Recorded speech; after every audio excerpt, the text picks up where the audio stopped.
শ্রাবণের কথা শুনে খুশিতে আত্মহারা হয়ে বেশ কয়েকটা সেলফি তুলল বর্ষা শ্রাবণের সাথে।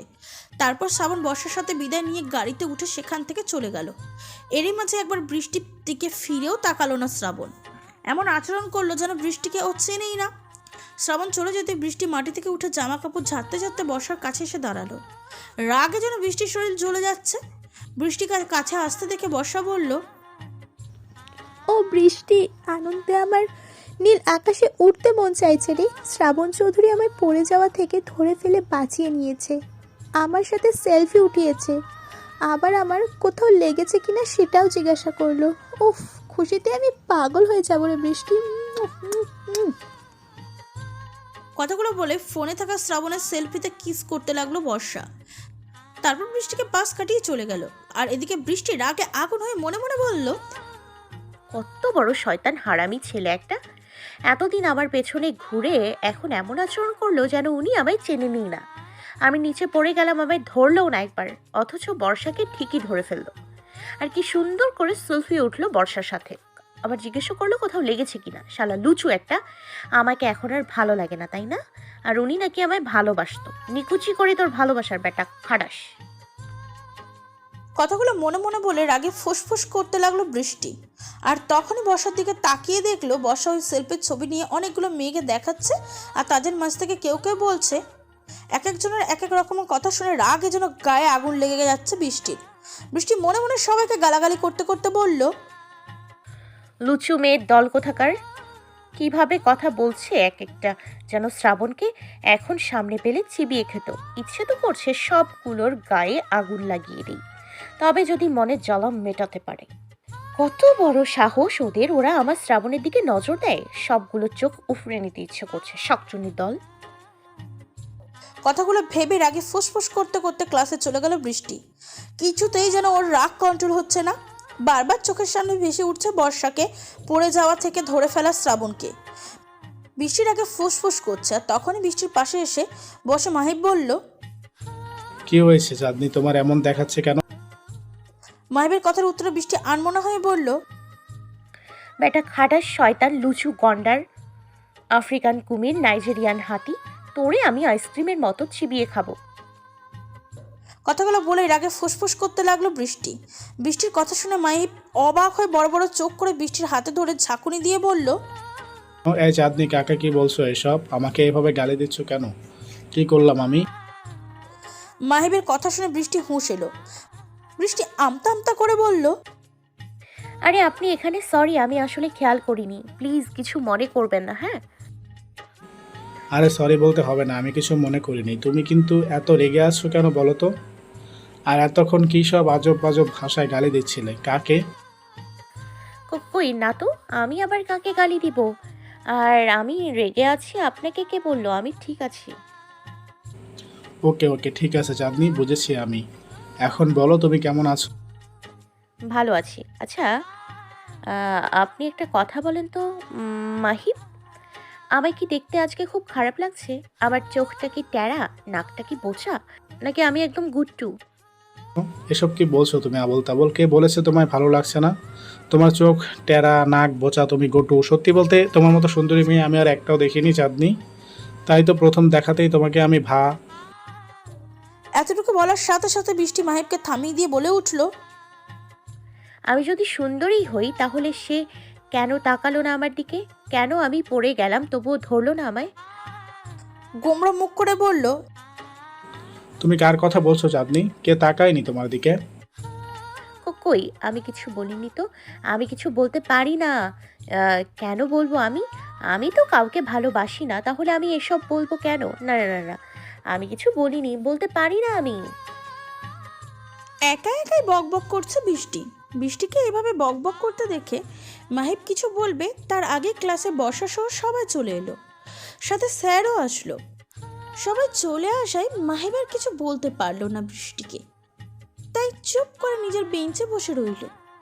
বর্ষা এসে বৃষ্টির পাশে বসতে বসতে ফিসফিসিয়ে বলল, এই বৃষ্টি, আমায় কিছু না বলে তুই এখানে একা একা বসলি কেন?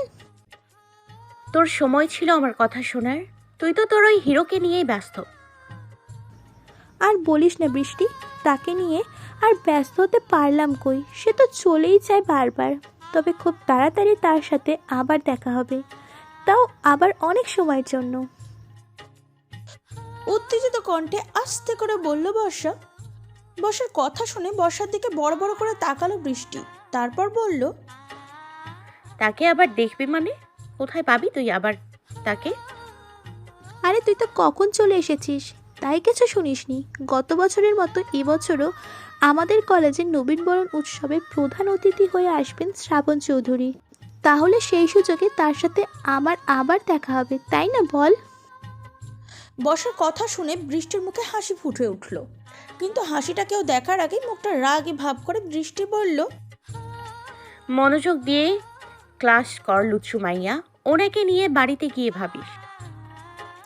বৃষ্টির কথা শুনে বর্ষার কিছু বলল না। তারপর সবাই মনোযোগ দিয়ে ক্লাস করতে লাগলো।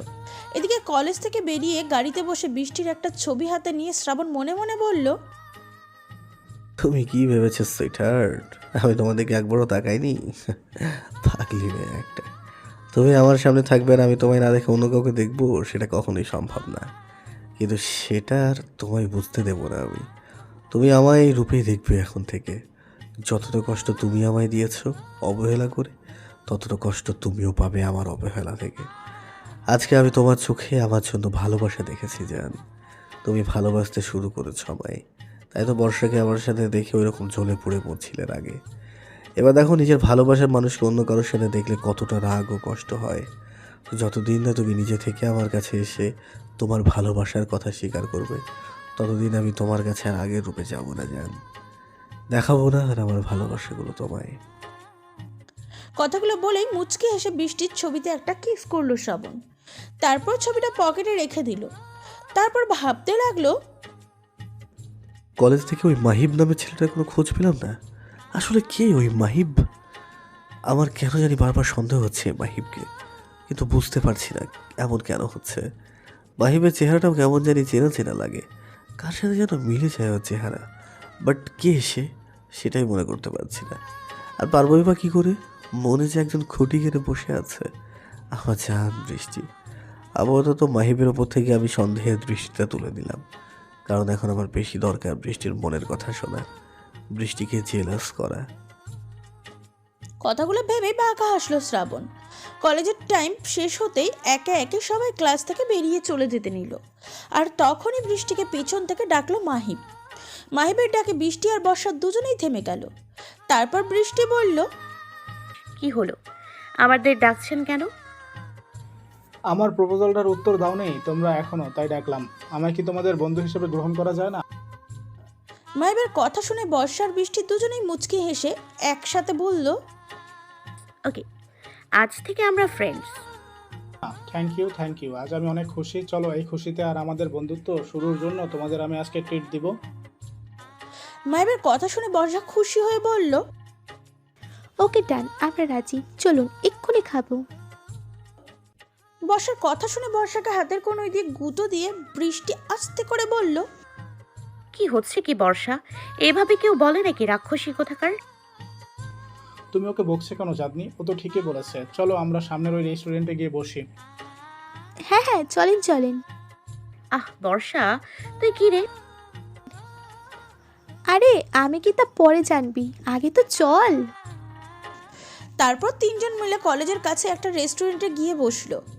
বর্ষা কেউ কিছু বলার আগে এক গাদা খাবার অর্ডার করে দিল। বর্ষার সিন দেখে বৃষ্টি আর মাহিব হাসতে লাগলো। তারপর খাবার চলে আসলে সবাই খেতে খেতে গল্প করতে লাগলো বাড়ির সদস্যদের ব্যাপারে। তো কথা বলার এক পর্যায়ে বর্ষা মাহিবকে উদ্দেশ্য করে বলল, আচ্ছা, আপনার বাড়ি কোথায়? মানে আপনি যে বললেন আপনি লন্ডন থেকে এসেছেন, তাহলে আপনার বাড়ি লন্ডনে নাকি এখানে? আমার বাড়ি লন্ডনে, আর ওখানেই আমরা সব কিছু। ও আচ্ছা, আপনি লন্ডনের মানুষ হয়ে এখানকার কলেজে ভর্তি হলেন কেন? না মানে মানুষ পড়াশোনার জন্য লন্ডনে যায়, আর আপনি বাংলাদেশে এলেন, তাই জানতে চাইছি আর কি। আসলে আমি এখানে কলেজে ভর্তি হয়েছি একটা বিশেষ কারণে, বিশেষ একজনের জন্য। ওয়াও, তাই নাকি? তা আপনার সেই বিশেষ একজন মানুষ কে মশাই? আমরাও শুনি একটু। আরে জানবে, সময় হলে সবই জানবে, এত তারা কিসের? ওকে, তাহলে যখন বলবেনই না তাহলে আর জানতে চেয়ে লাভ কি? তাহলে আপনি এটা বলুন মাহিব, আপনার বাবা কি করেন আর তার নাম কি? বর্ষার প্রশ্নে এবার মাহিব বিপাকে পড়ে গেল। কি বলবে বুঝতে পারছে না, কোনোভাবেই মাহাবুরের নাম বলতে পারবে না ও, তাই আমতা আমতা করে বলল, আচ্ছা তুমি এভাবে আমায় প্রশ্ন কেন করছো বর্ষা, যেন আমি কোনো অস্বামী আর তুমি জেলার? তোমার প্রশ্নের উত্তর দিতে গিয়ে আমি এই খাওয়াই ভুলে গেছি। সত্যি তো, বর্ষা চুপ করে একটু খা না আমার মতো। তা না, কখন থেকে ছাগলের মতো সেই বক বক বক বক করেই যাচ্ছিস, বাচাল একটা। ওই কর্তি, খবরদার কইলাম আমায় বাচাল বলবি না। আমি খুব কম কথা বলি বুঝলি, আর এখানে এসে তো লজ্জায় কথাই বলছি না ঠিক করে।